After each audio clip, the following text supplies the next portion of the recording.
अर्थसंकल्पात अंगणवाडी सेविकांच्या मानधन वाढीचा निर्णय न घेतल्याने सेविकांमध्ये नाराजी निर्माण झाली आहे। सोमवारी 3 फेब्रुवारी रोजी अंगणवाडी सेविकांनी जिल्हाधिकारी कार्यालयाबाहेर निदर्शने केले आणि सरकारकडून मानधन वाढवण्याची मागणी केली आहे। 2018 पासून अंगणवाडी सेविकांना कोणत्याही प्रकारची मानधन वाढ दिली गेलेली नाही। यामुळे सेविकांमध्ये प्रचंड नाराजी आहे।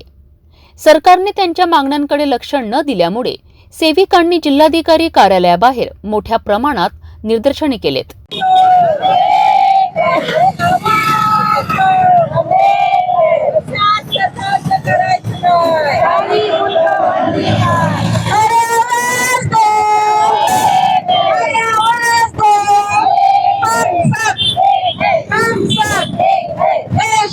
अंगणवाडी हेल्परसाठी 26,000 रुपये आणि वर्कर्ससाठी 32,000 रुपये पेन्शन तसेच SIPF यांची सुविधा देण्याची मागणी अंगणवाडी सेविकांनी केली आहे।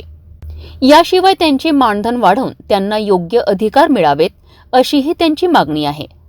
यावेळी अंगणवाडी सेविकांनी सरकारला चेतावणी दिली आहे की जर त्यांच्या मागण्या लवकरात लवकर पूर्ण न केल्या गेल्या तर त्यांना त्या आंदोलनाची तीव्रता वाढवावी लागेल।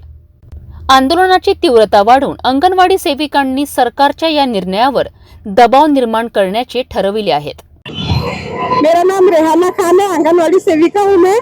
हमारा 2018 से जो मानधन वाढ हुई थी उसके बाद एक भी बार मानधन वाढ हुई नहीं, थोड़ी बहुत सी कटोरी 2023 में 1000 रुपए भिखारी के जैसी मानधन वाढ दिए और अभी बताया है 2024 में 2000 सेविका को मानधन वाढ और मददनीश को 1000, इतनी कम मानधन वाढ हुई है।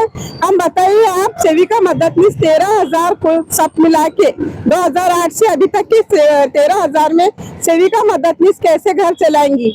मानधन वाढ में इतना सारे पूरे घर के खर्चे है, जैसे कि गैस बढ़ गया है, आपको समझ में आ रहा है, पूरे सारे जितने भी घरगुती है वस्तुएं, तेल खाने की वस्तुएं बहुत सारी महंगी हो गई। किसी के मददनीश का भाड़े का घर है वो 13,000 7,000 मिलेगा उसको काट के, सेविका को 13,000, तो वो क्या करेंगे बताइए।